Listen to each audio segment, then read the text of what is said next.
Alistair Wilson was born on March 4, 1974, in Ayrshire, Scotland, the youngest child of Alan and Joan, and grew up about 30 miles north in Beath.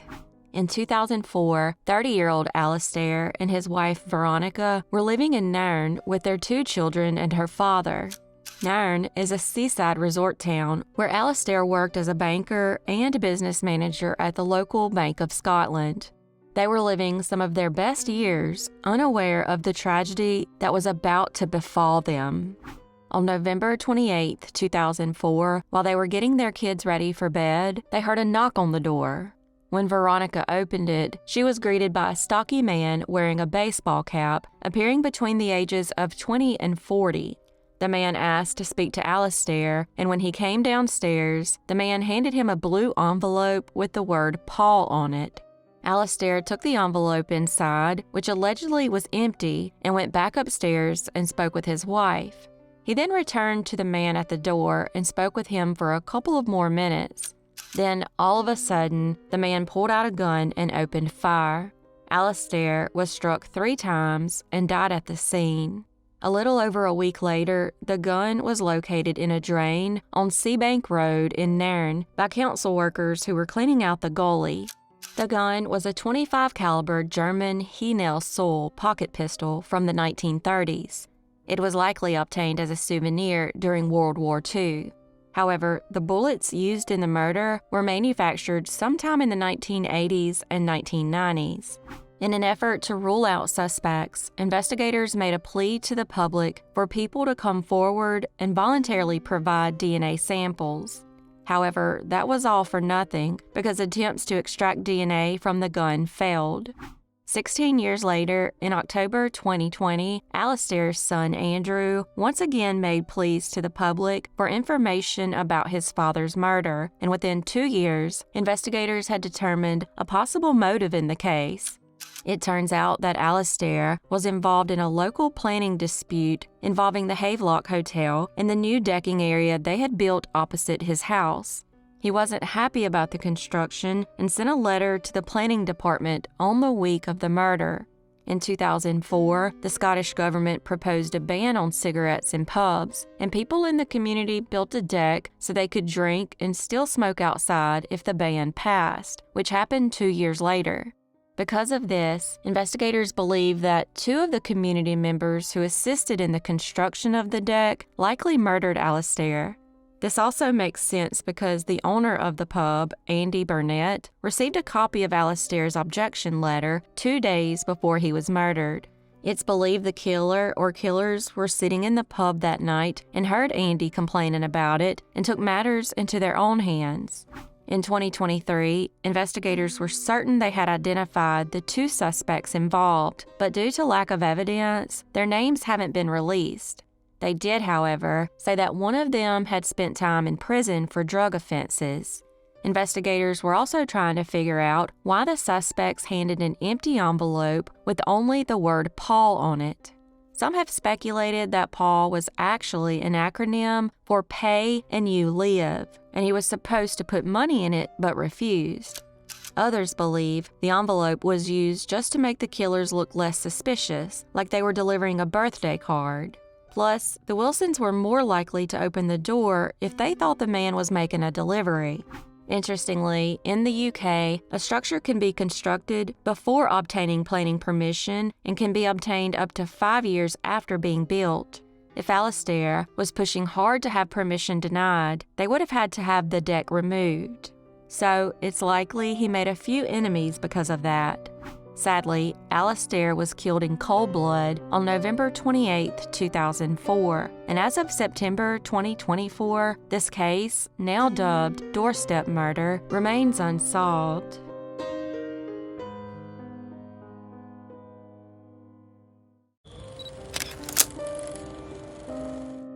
Paige Marie Renkoski was born on February 2, 1960, to parents Carl and Artis Renkoski. In 1990, 30-year-old Paige was living in DeWitt Township, Michigan, and working as a substitute teacher. She was also engaged to be married, but would sadly never get the chance. On May 24, 1990, Paige dropped her mother off at the Detroit airport and began driving home. However, at 3:30 p.m., she stopped on the westbound shoulder of Interstate 96 near the Fowlerville exit. She was then spotted talking to two men with a possible third one near a maroon or burgundy minivan. Passing motorists saw her gesturing and throwing her hand up in the air. Another saw one of the men put their hand on her shoulder. When one of the motorists passed back by about 4 hours later, they noticed her silver 1986 Oldsmobile Cutlass Calais still sitting there and called the police. When officers arrived, they found the keys still in the ignition with the lights and radio still on, along with her purse and shoes inside. Unfortunately, the police didn't realize she was missing, and instead of treating the area as a crime scene, they had her car towed. When police finally combed her car for forensics, they recovered 22 sets of fingerprints, but none matched anyone in their database. Investigators first looked at Paige's fiancé and quickly ruled him out. In 1999, investigators received two anonymously drawn maps that claimed to be the location of Paige's remains. A few years later, they searched the locations, and while cadaver dogs detected the scent of human remains, digs at the site turned up nothing. 11 years after her disappearance, in May of 2001, a man in prison who had carjacked a young woman weeks after Paige disappeared was named a suspect. However, he passed a polygraph and was eliminated as a suspect. In 2009, investigators informed the media that they had a list of 6 potential suspects. One of those suspects had a burgundy minivan similar to the one seen on the day Paige disappeared. Unfortunately, he has never been interviewed because he was murdered in Detroit in 1999. Paige stood 5'6" with blonde hair and blue eyes. When she went missing, she was wearing a white V-neck sweater worn backward, baggy black silk pants with a multicolored flower pattern, a long necklace with green and gold beads, and matching green and gold earrings. She has 2 surgical screws inserted into her left knee, and her right knee has been replaced. She also has a surgical scar on her right leg, a long surgical scar on the inside of her right arm, and a scar on her right elbow. Paige went missing on May 24, 1990, and as of September 2024, she remains missing, and this case remains unsolved.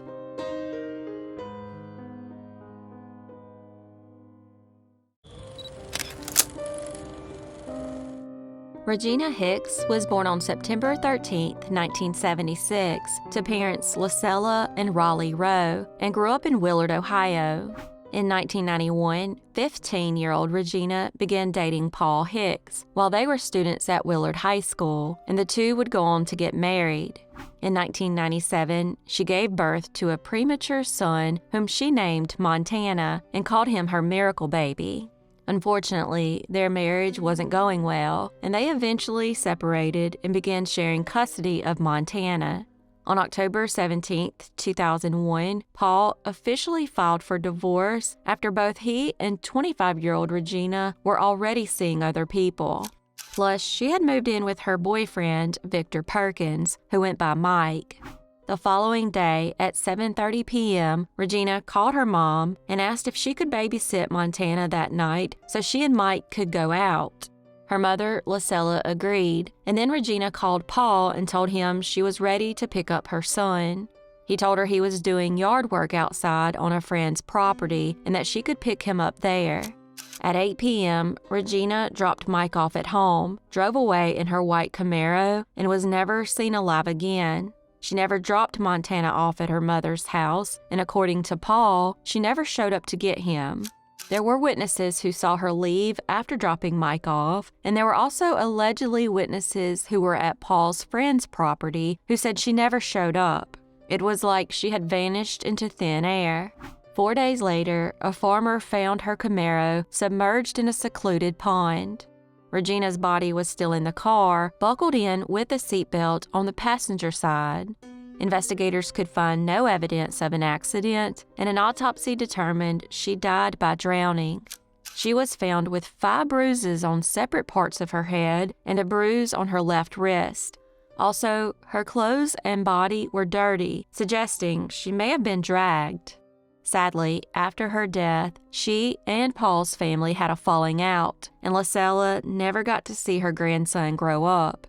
She sadly died in 2015, never learning who killed her daughter. Over the years, investigators have interviewed more than 100 people, but still haven't named even one suspect. After her death, Montana was raised by Paul and his mother, Jewel. While Paul has never been named a suspect, he was arrested in 2019 and charged with 2 counts of aggravated arson, 3 counts of perjury, and 1 count of insurance fraud after he burned his own house down to frame his ex-girlfriend in 2015. He did all of this because he wanted custody of their child and wanted to collect the insurance money. Sounds like investigators need to go back and question the people on his friend's property who said Regina never showed up before being found murdered. What do y'all think? Let me know in the comments below.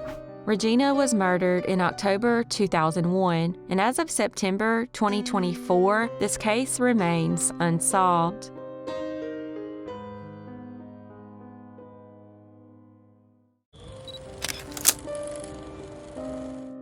Robert B. Jr. was born on September 5, 2003, to parents Robert and Lisa. In 2016, 13-year-old Robert, who went by the nickname Bonsai, was a 6th grade student at Wilson Intermediate School in Pekin, Illinois. He suffered from epilepsy and ADHD and required medication. Sadly, those medications may have contributed to his smaller size and caused serious tooth decay. It didn't help that his mother was addicted to drugs and never forced him to go to school. Robert loved playing flag football for the JFL Football League, and his favorite NFL team was the Chicago Bears. He also enjoyed fishing and playing outdoors with his nieces and nephews. Due to his horrible home life and the filth he and his family lived in, the Department of Children and Family Services was no stranger to him. On November 17, 2016, when Robert failed to show up to school once again, a policeman, along with a truancy officer, went to his house to check on him. When they arrived and began talking to his mother, Lisa, Robert fled the home on his bicycle and was never seen again. When the officers asked his mother where he was going, said she had given him permission to stay the night at a friend's home, but that he would be at school the following day. The officers gave her a truancy ticket and left. After sleeping over at his high school friend's home, they walked together to the middle school bus stop, and that's when Robert told his friend he was going home instead, but he allegedly never arrived. When the truancy officer returned to his home and informed Lisa that he was a no-show, she reported him as a runaway. The police listed him as an endangered runaway and began searching for him. They checked with his friends and his half-sister, Stephanie Klauser, whom he was known to stay with when he ran away in the past, but he wasn't there. Not long after he disappeared, Lisa moved 60 miles away to Springfield, Illinois, and entered rehab for her drug addiction. She then spent time in a psychiatric ward. 2 months after he disappeared, 36-year-old Jennifer Gordon, who was a member of a Facebook group trying to find Robert, lied to police and said she saw him coming out of a house because she wanted them to search the home. When police discovered she lied, they charged her with a misdemeanor for obstruction of justice. 8 months after he disappeared, on July 24, 2017, a man mowing the grass at a home a couple of miles from where Robert lived found human bones behind an abandoned shed. He said he had been to the spot a few weeks earlier and the bones were not there. Interestingly, police wanted to search this property before, but weren't given permission. Around 2 months later, dental records and DNA confirmed the remains belonged to Robert, and his death was ruled a homicide. Lisa's friend owned the property, and she and her boyfriend had access to it. This has left many to wonder if something happened to Robert after he returned home from his friend's house on the day he disappeared. What do y'all think? Let me know in the comments below. Robert was found murdered on July 24, 2017, and as of September 2024, this case remains unsolved.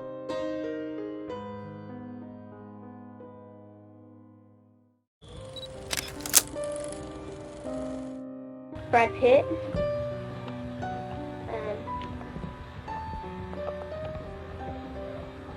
Sarah Elizabeth Kinslow was born on June 14, 1986, to parents John and Louise Kinslow. In 2001, 14-year-old Sarah was a student at Greenville Middle School, living in Greenville, Texas. On May 1st, her father dropped her off at school at 7:20 a.m., which was earlier than usual because she wanted to meet up with friends before class. Sadly, that was the last time he ever saw her again. Later that day, her mother was shocked when the school called and said she had not shown up for any of her classes that day. Apparently, she never even entered the building and was nowhere to be found. After being reported missing, investigators learned that she had made plans to skip school and hang out with her boyfriend, 18-year-old Curtis Wayne Bell, and other friends at the East Mount Cemetery, located a couple of miles from the school. Sarah and Curtis had only been dating for about 2 months, and her parents were not happy about it, especially since he was known around town for allegedly drugging girls so that he and his friends could sexually assault them. He also had a reputation for allegedly doing drugs. Regardless of all that, Sarah was already thinking of marriage and wrote in her diary that they could run away to Mexico if her parents would allow them to be together. When investigators questioned the boyfriend and the other friends who skipped school that day, they said she never showed up at the cemetery.